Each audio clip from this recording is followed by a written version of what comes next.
Kenapa aku akhirnya dulu terjun mutusin buat skincare? As simple as aku kena marketing jual skincare kayak. Produknya dia tuh sangat niche. Iya, Bath bomb.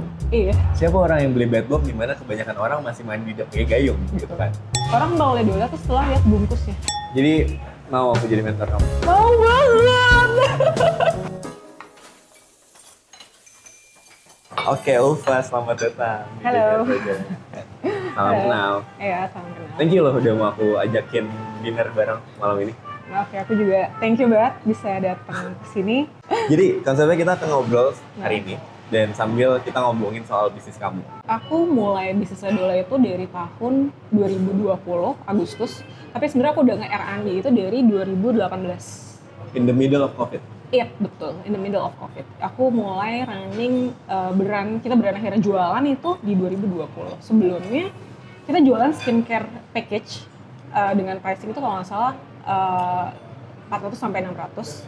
Segmentasi audiensnya A dan B. A dan B. Iya. Itu kalau bagi orang normal tuh maksudnya apa sih segmentasi A dan B? Oke, segmentasi audiens kayak A dan B tuh menurut orang normal gimana ya? Jelasin ya? Yang udah hidupnya Iya sih, Mewah. mewah, iya gitu lah. Terus itu awalnya lagi. awalnya Ladola aja gitu. Itu sebenarnya running well karena kita hit gitu loh di TikTok. Jadi waktu itu di TikTok belum serame sekarang. Iya, Agustus 2020. Agustus 2020. Tapi udah ada jualan, orang Sudah jualan ada. TikTok udah ada. No, jadi TikTok cara Shop belum ada kan? TikTok Shop belum ada. Jadi cara adalah ya kita endorse influencer seperti biasa, doing marketing strategi kayak biasa. Lalu kayak trafficnya pindah lah ke another e-commerce. Oh, I see. Karena emang TikTok Shop-nya belum ada, TikTok jadi Shop-nya pakai belum sebagai ada. marketing. Iya, betul. Iya. Itu running selama berjalan bagus selama 6 bulan. Dan ada repetisi juga. Kita kayak dari sisi brand repetisi ke maklonnya juga ada. Oh, Itu kamu produksi lagi? Produksi lagi juga ada. Itu kan kalau nggak salah tuh aku mulai dengan 3 SKU. Itu kalau nggak salah kayak cuma moisturizer, toner, sama facial wash biasa gitu. Jadi kayak basic skincare. Intinya awalnya Ladola itu emang desain buat skincare ya? Betul, desain untuk skincare. Kenapa aku akhirnya dulu terjun mutusin buat skincare? As simple as aku kena marketing jual skincare kayak. Kamu kena marketing jual skincare Kayak. Ternyata kayak tuh kayak pas kamu emang milih hal yang kamu cinta, kamu lakuin terus-terusan, terus emang kamu nikmatin prosesnya, baru bisa dibilang kayak kamu metik hasil langit dan nggak kaya juga, dan berarti ada hasil yang kamu petik. Tapi do you love this business? Iya. Turns out kamu jadi, so you started karena uangnya, Iya. sounds promising, Iya. tapi sekarang kamu jadi cinta sama Iya, aku cinta sama bisnis.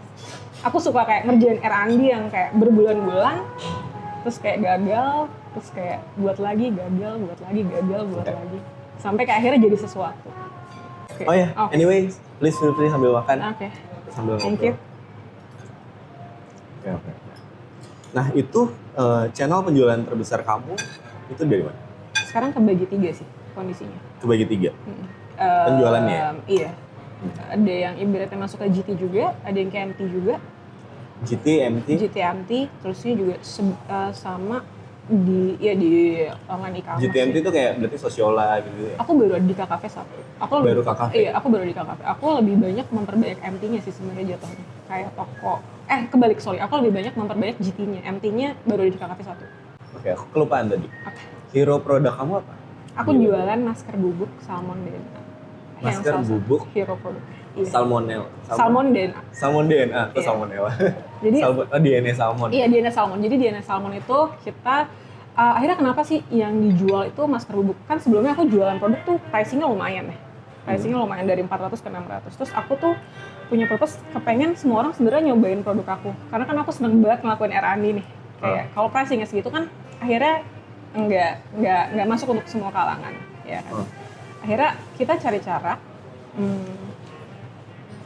tipikal produk apa yang bisa masuk, ibaratnya production cost-nya tidak terlalu besar dan bisa masuk ke semua kalangan yang bisa nyobain. Nah, akhirnya kita ketemunya itu di masker bubuk. Masker bubuk tuh berarti maskernya, kalau masker yang biasa aku lihat pakai itu kan kayak sheet mask ya? Iya. Ya dia pakai terus Tempel terus tempel udah. gitu. Iya. Kalau masker bubuk berarti cara pakainya gitu? Cara pakainya kayak kamu harus kayak buka dulu pasti gitu, kayak kamu ambil wadah terus kayak kamu campurin gitu sama air.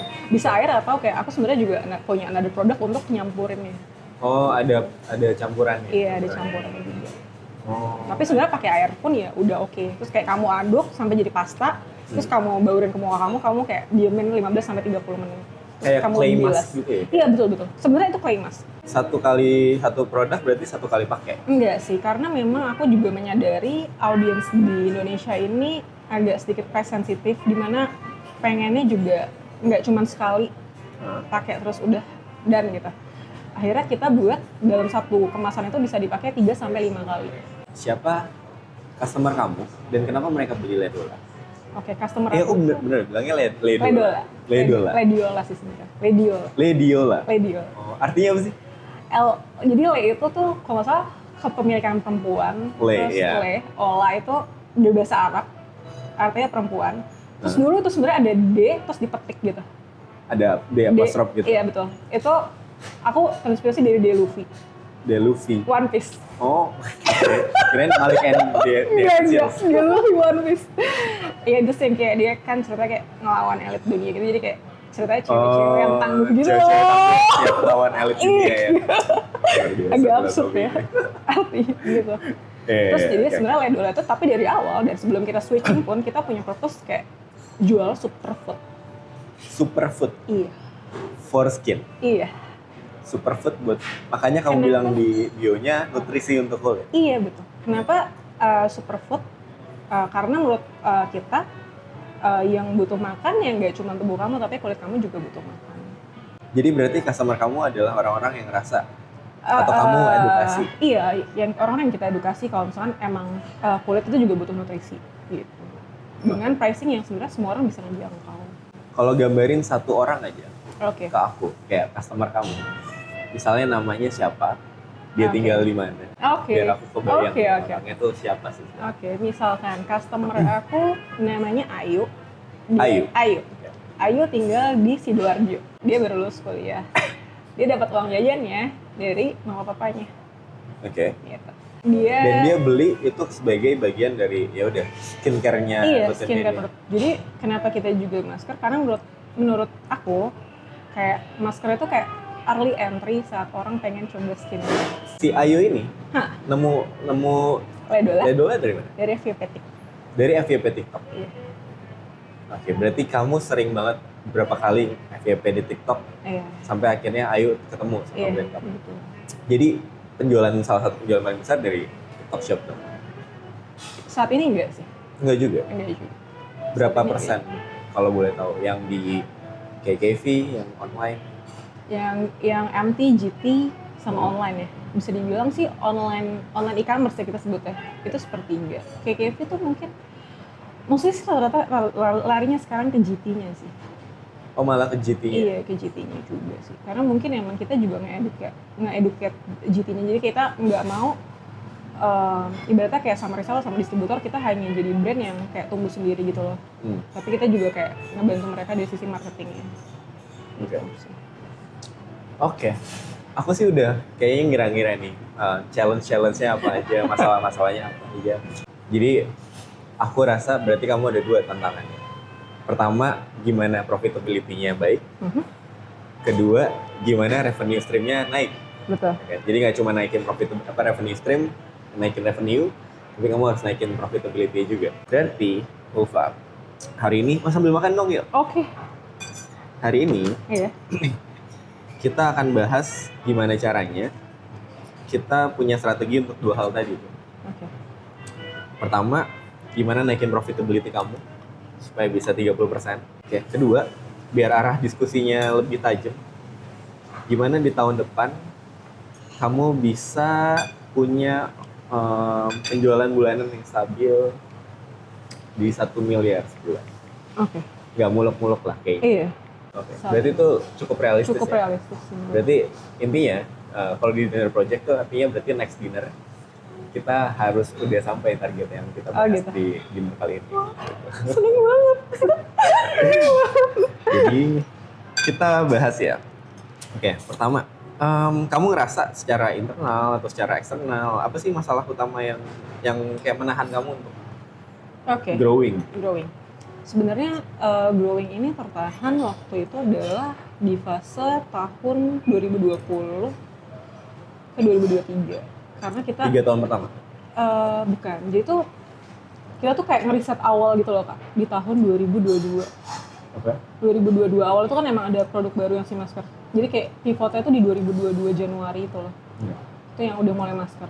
Itu totally ganti audience, totally ganti audience, produk segala macam. semuanya. Berarti itu bahkan bisa dibilang kamu baru mulai itu 2022.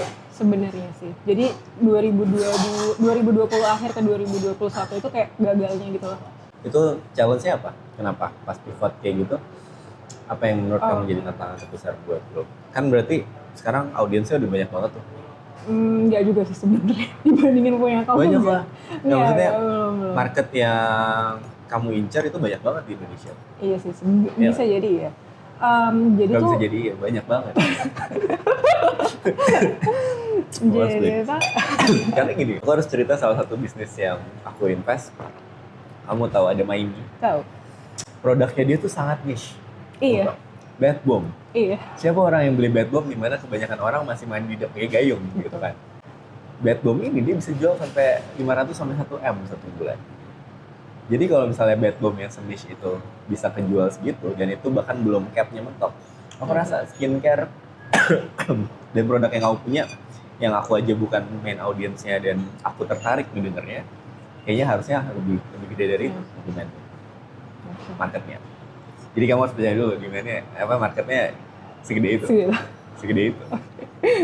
Oke. Tantangannya tadi kamu bilang kan? Iya, sebenarnya itu tantangannya datang waktu itu di tahun 2022 akhir, dimana kita ngalamin kenaikan produksi yang cukup signifikan. Jadi katakanlah sebulan itu, sempat kita sebulan itu awal-awal cuma kayak sold di 2.500 pieces. Oke. Lalu tiba-tiba naik, growing tinggi kan. Angkanya naik dan terus naik. Lalu the problem is ternyata maklonnya tidak sanggup. Oke, berarti ada masalah di produksi. Betul, ada masalah di produksi waktu saat itu. Tapi nggak sanggup karena biasanya mereka nggak punya lead time yang sesuai sama yang kita mau. Gitu. Jadi kondisinya adalah di 2023, pertengahan 2023 ya kalau nggak salah, itu kondisinya adalah kita selalu pre-order di e-commerce, barangnya cuma sisa 2 pieces untuk dipakai konten tim sosmed. Barangnya cuma sisa barang buat konten. Oke. 2 pieces. Tapi kayak bersyukurnya di tahun ini untuk masalah produksi itu sebenarnya udah terselesaikan. Tapi sebenarnya salah satu yang terjadi yang Di tahun 2024 ini 24 nggak ada masalah produksi. tidak, karena kita akhirnya pindah. Oke. Kita akhirnya pindah makan. Karena masalah produksi kan anyway it's a good problem kan. Berarti Betul. karena demand kamu over dari lebih dari supply-nya. Betul. Akhirnya kita pindah ke lebih baik dan kita juga reformulasi jauh lebih baik lagi daripada produk yang sebelumnya. Jadi ini sebenarnya produk yang sekarang tuh udah Dengan harga yang sama ya? dengan harga yang sebenarnya naik sedikit. Naik sedikit. Gitu. Dari sisi harga di pasaran tuh naik sedikit. Kalau nggak salah tuh kemarin tuh aku di tahun 2023 itu di pricingnya kalau nggak salah 18.900. Terus dia naik ke 21.900 itu di 2020. Itu ada perubahan di demand ya? Pas kamu naikin harganya 3.000 itu? Tidak sih. Oke. Karena kita nge-create FOMO waktu itu. Oke, good to know, tapi nanti kita bahas lagi. Iya. Jadi sekarang, challenge itu berarti udah nggak ada dong? Iya. Challenge di sebenarnya produksi udah nggak ada dong? Nah sekarang another challenge-nya adalah kondisinya ini sebenarnya traffic-nya agak sedikit menurun karena kita nggak punya SKU baru selama 2 tahun berarti ya. Dan sedangkan di FMCG kan kamu harus kayak punya another new products untuk produk kamu berarti ada berapa ya? sekarang Yang hero yang apa? Yang jadi hero produk? Yang hero produk ada, yang hero berarti itu satu, si salmon. Tapi sebenarnya karena salah satunya naik, akhirnya yang salah satunya si bakternya juga ikutan naik, gitu loh. Karena si salmonnya naik, gimana ya, kayak saling kayak narik gitu loh kondisinya. Oke, itu yang menurut kamu salah satunya SKU produk kamu tuh Iya, cuma tidak ada terlalu baru. sedikit. Terlalu sedikit. Terus kan kayak itu satu. Terus juga kalau dari sisi tim, sebenarnya dari sisi internal kita, problemnya sih paling adalah saya masih bodoh, saya masih perlu banyak belajar. Jadi menurut saya kayak kan business growth as foundersnya juga growth ya kan, tumbuh. Nah akunya juga banyak melakukan kesalahan dari kemarin sih. Jadi kayak ini emang I fase know yang kamu anggap kesalahan itu. jadi Kesalahan fase- apa yang kamu lakukan? Iya, jadi ini fase aku bener-bener belajar. Apa tuh kesalahan? Kesalahannya sebenarnya menurut aku salah entry price sih. Oke. Kayak pricingnya Ketika kamu masuk, pricingnya terlalu murah. Iya kan? tapi ini nggak tahu nanti boleh dikata atau enggak ya. Tapi kenapa akhirnya aku masuk dengan pricing kayak gitu? Kondisinya waktu itu di TikTok Shop barang-barang dari China yang harganya itu banting-bantingan banget ya. Dalam arti banting-bantingan kayak dia bisa jual clay mask dengan harga 30.000 sampai 50.000, di mana produksi di Indonesia mungkin agak susah ya untuk Masih lebih mahal dari kamu. betul. Bisa jadi agak susah untuk ngikutin gitu loh. Gimana ya jelasin? Oke. Kayak 30 sampai 50.000 dan kondisinya adalah kita nggak mau ketinggalan. Oke. Gitu loh, kayak oh kita mau masuk juga dengan hal yang ada tapi kayak apa tuh namanya, ada pembedanya juga lah apa gitu, ada another produk yang punya TAM mungkin agak cukup lebih besar tapi kondisinya adalah produksinya terus naik. Harga produksinya tuh? Jumlah produksinya terus terus naik tapi jumlah produksinya terus naik, tapi aku juga perlu ibaratnya another capital untuk punya SKU baru gitu. Untuk research? Iya, no research. Untuk punya SKU baru. Kalau untuk research sebenarnya kita udah sempat ada ibaratnya kayak spend money untuk research juga, itu udah ada. Tapi untuk punya SKU baru, terus kita juga ngerasa sebenarnya Lendola dari sisi branding juga masih kurang sih. Kita hanya kayak brand yang viral di TikTok. Tapi kayak which is good. Nah, tapi setelah viral apa? Gitu. Itu kayak another game menurut kita ya. aku butuh beberapa informasi dari kamu. Boleh. Pertama aku mau tahu, kamu pernah ngetes retain rate-nya nggak? Repeat order dari customer? Oke. Ada nggak data itu? Data repeat order itu tuh kalau nggak salah itu sekitar kayak one customer tuh 3 sampai 4 deh. Satu orang tuh beli 3 sampai 4. Bukan, repeat ordernya kan 3 sampai 4 kali. Satu orang bisa jadi belinya tuh average-nya di antara 1 sampai 3. Good number 1 sampai 3. Oke. Nah, repeat ordernya itu berarti kan kayak ibaratnya next month gitu-gitu ya. Kalau nggak salah itu di sekitar 8 sampai 10%. Oke. Dari Itu untuk total 1 bulan ya? Untuk 1 bulan. Untuk setiap customer baru yang beli, maka bulan depannya 10% atau 1 dari 10 customer itu akan beli lagi. Nah, itu data yang sebenarnya aku bisa bilang akunya belum valid. Bisa jadi, aku cuma kayak punya data, oh di bulan ini ada 10% gitu loh, paham gak sih? Bulan ini ada 8 sampai 10%. Bulan That's depan good. aku punya Dari 8. situ, menurut aku itu udah cukup oke. Kenapa aku nanya itu? Karena seharusnya itu menjadi sign buat growth kamu harusnya segitu. Maksudnya, ketika kamu udah dapetin 10% orang yang 10% customer yang selalu balik lagi, berarti kan tugas marketing, tugas kamu sebagai brand, tinggal gimana caranya nyari customer yang jumlahnya sama kayak sebelumnya gitu kan. Jadi poin aku kalau misalnya kamu punya customer returnnya 10% per bulan, harusnya growth month on month kamu itu adalah 10% per bulan juga. Itu kalau misalkan ada masalah di situ, aku akan tanya masalah berikutnya. Nah, masalah berikutnya yang pengen tanya adalah kamu punya marketing budget yang disiplin nggak? Iya. Berapa persen? Marketing budget in total, kalau nggak salah 30%. 30% marketing budget? Jadi kalau revenue-nya, let's say revenue 100 juta, kamu punya marketing budget tuh 30 juta? Iya. Iya benar. 30% in total. In total tuh kayak udah ads. Oke. Gitu-gitu. That's a little too much menurut aku. 10 sampai 15% lah. Menurut aku, oke lah kalau misalnya dari 30% jangan langsung ke 10%. di Humans by the way aku punya namanya rules of 10. Jadi marketing budget kita 10% tuh udah 11% tuh kita udah marah-marah. But anyway, 30% biasanya untuk penetrasi produk baru masih oke. Tapi kalau untuk untuk maintain demand doang di 30%, I think a little too much. Oke. Jadi salah satunya adalah kamu harus, nah ini berikutnya ya. Jadi kamu familiar dengan namanya eksperimen dan scale. Jadi aku selalu punya dua cara ini untuk dua cara ini punya objektif yang berbeda kan. Kalau kita mau bikin business decision, itu ada yang sifatnya eksperimental, ada yang sifatnya scale up. Eksperimental ini menjaga supaya kamu nggak bikin decision yang menurut kamu salah. Oke. Jadi contoh nih ya, kayak tadi kamu bilang bahwa aku salah nih kak, entry price aku salah, 20.000 kamu bilang. Di eksperimen tuh harusnya kamu bisa ngetes dengan produk yang completely sama, tapi bikin satu ekosistem yang beda, di mana kamu ngejual produk ini dengan entry price yang kamu inginkan. Misalkan ya, ada satu GT ya, yang menurut kamu marketnya udah bagus segala macam, terus kamu jual di situ 30.000 misalnya, dan kamu lihat behaviornya gimana dengan kamu jual 30.000, apakah sebenarnya orang masih oke aja beli produknya, atau demandnya berkurang tapi nggak drastis sehingga kamu masih willing untuk nggak apa-apa profitability aku nambah, atau gimana? Atau kamu misalnya pokoknya buka satu market yang sebelumnya belum pernah kamu buka gitu, misalnya Twitter lah gitu, atau apa.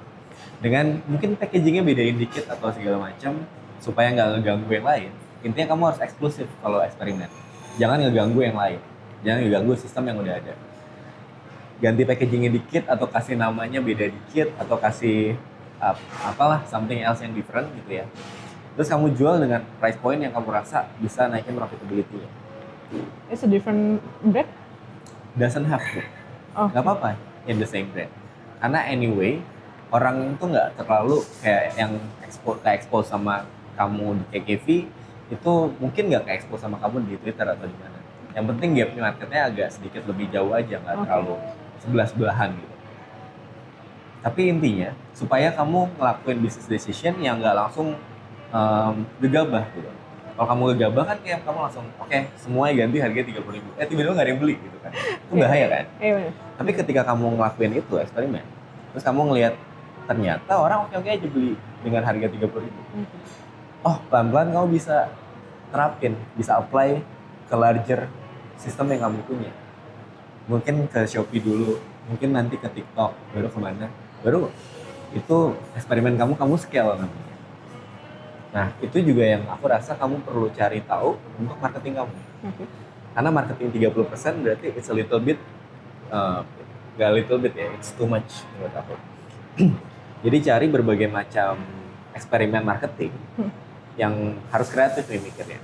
Yang menurut aku bisa tetap kamu pakai, tapi bisa ngurangin cost-nya supaya lebih efektif sampai ke 10%. Karena itu bisa save kamu 20% sendiri dan menurut aku bisnis jadi lebih healthy. Contoh eksperimen ini ya, eksperimen di marketing misalnya. Kamu punya cara marketing yang biasanya kita udah selalu nyaman pakai gitu ya. Misalnya, aku selalu pakai KOL marketing gitu. Cuman kan kita tahu bahwa di marketing, dunia marketing, tren itu matters dan makin lama semua marketing effort itu semakin mahal kan. Let's say nih, kamu udah nyaman di KOL. Believe me bahwa kamu tetap harus diversifikasi marketingnya. Namanya marketing mix gitu.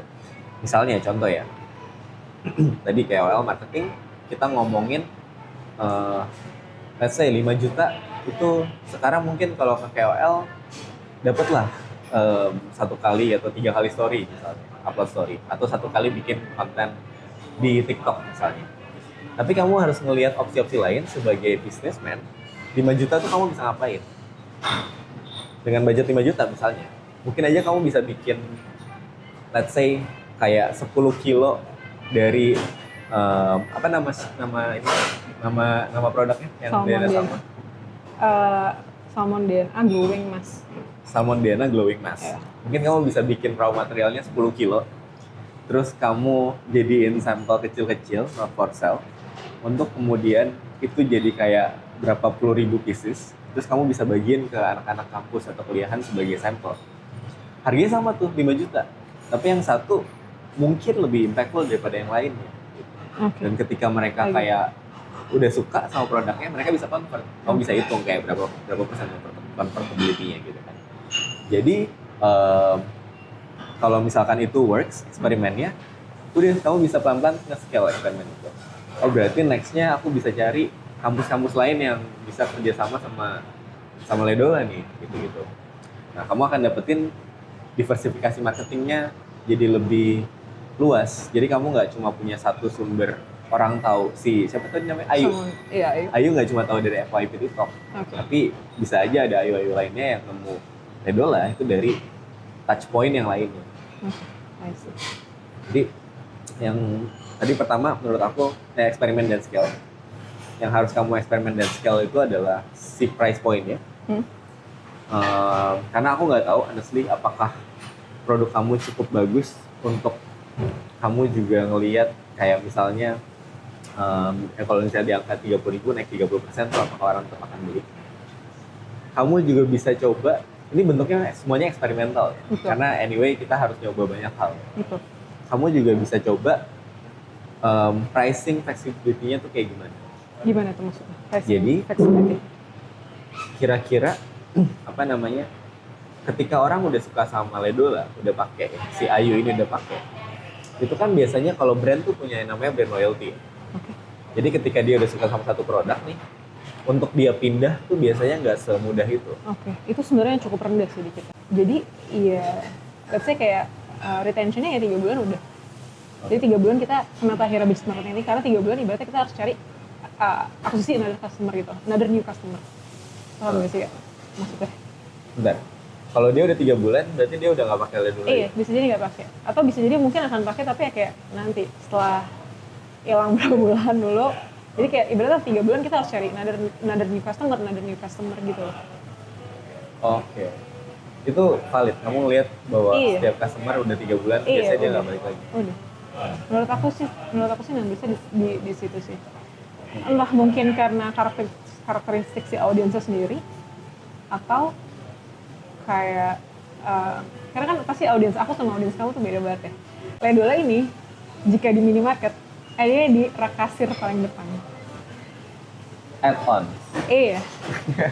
Beli, oh lucu, Oke. dicoba, enak, dicoba bagus. Akhirnya dia beli lagi. Karena kayak another apa ya, brand, maybe USP, bukan USP, kayak another competitive advantage kita adalah kita punya packaging yang lucu untuk cewek-cewek. Kayak agak sedikit beda dibandingin kompetitor gitu sih. Jadi kayak Ledola tuh itu juga another challenge buat aku sih. Gimana caranya menjadikan Ledola kayak kalau aku mau beli parfum aku belinya humans gitu. Bukan kayak aku beli humans karena lucu. Iya. Paham gak ya? Iya, paham. Gitu. Aku beli humans karena lucu, kayak aku mau beli parfum aku udah tahu. Terus kayak humans. Oke, ini nggak boleh sebut kompetitor kamu ya. Kayak let's say kayak yang lain gitu. Iya. Gitu. Nah, Ledola ini kayak orang datang, wah lucu ya gitu. Beli. Coba gitu. Karena Bahkan kan, kadang lupa kalau dia beli itu. iya, Jadi, bahkan kita pernah ikutan bazar yang di Jakarta itu. Bazar. Bukan bazar sih. Female Daily yang di Jakarta, tapi kita masih barengan sama X Beauty ya Jakarta. Betul, Jakarta X Beauty. Tapi kita masih barengan sama tim-tim lainnya. Terus kayak ada satu brand yang ibaratnya jual multi brand gitu. Ledola sendiri ini orang nggak tahu karena dari sisi brandingnya mungkin masih kurang. Kayak yang kamu bilang tadi, kayak brand loyalty-nya tuh kayak masih fleksibel banget. Iya. Jadi yang terjadi adalah orang tahu Ledola tuh setelah lihat bungkusnya. Kayak Setelah lihat bungkusnya. mereka remind Ledola setelah mereka ngelihat bungkus si packagingnya itu, Iya. yang colorful, vibrant gitu-gitu. Oke. Itu juga kayak aku juga agak sedikit bingung kayak gimana caranya naikin brand loyalty. Berarti ya kalau misalkan kamu tadi ngerasa bahwa 3 bulan itu customer gak retain, ada 2 problem yang lain yang kamu temukan kan? Betul. Berarti it could be ya product problem dan brand problem. Oke. Aku punya idea buat ukuran yang lebih besarnya, jual di angka 200 ribuan atau ya 200 ribuan lah yang aku rasa kayaknya ini. And then satu lagi, kamu butuh untuk ngelakuin campaign, aku sebutnya namanya theory of rituals. Jadi kamu harus ada edukasi di mana si produk ini tuh harus dipakai dalam jangka waktu berapa lama untuk bisa hasilnya lebih optimal. Jadi bukan untuk 1 kali 2 kali, tapi harus dipakai let's say 3 bulan atau 4 bulan atau 5 bulan gitu. Supaya ritual ini nanti akan orang bisa korelasikan dengan brand kamu. Dan kemudian dia akan ngelihat produk ini nggak lagi jadi produk add-ons, bukan. Tapi jadi produk yang inspiring. Karena aku ngerasa bahwa kalau kamu mau punya brand equity yang bagus, tapi kamu ngelihat bahwa market kamu selama ini cuma beli karena packagingnya lucu, susah untuk brandnya tuh punya standpoint yang dilihat orang sebagai wah gue pengen ini. Nah kalau misalkan itu works, pertama aku ngerasa itu akan solve banget masalah profitability. Kedua, kamu bisa pakai yang 25 gramnya itu justru sebagai promotional. Oke, aku ngerasa emang nutrisi segala macam, tapi kamu harus research soal kira-kira before afternya berapa lama dan dalam berapa lama ini bisa bikin kulit dari apa jadi apa. Oke. Dan aku ngerasa harusnya kalau kayak gitu, online commerce kamu akan naik. Seberapa berpengaruh visi untuk growth? Apakah growth? Visi Visi ini- dia artinya investment. Oh, investment. Investment dari luar gitu. Aku nggak tahu sih. Kamu sudah atau belum itu aku nggak tahu. Aku Human sampai sekarang masih bootstrapping. Oke. Jadi kita pakai cash flow kita sendiri. Oke. Bahkan sekarang kita karena cashnya lagi ada banyak, jadi kita yang invest jadi. Tapi jadi aku cukup bias karena aku ngerasa humans bisa make it tanpa investment, maka aku ngerasa kayaknya nggak apa-apa untuk bisa make it tanpa investment. Investment. Tapi kalau misalnya pun kamu looking for that opportunity, Oke. aku ngerasa kamu butuh value investor. Jadi nggak cuma orang yang punya uang doang, Betul. tapi yang Setuju punya sih. value, yang bisa jadi mentor kamu atau ekosistem yang kamu bisa pakai dan lain sebagainya. Oke.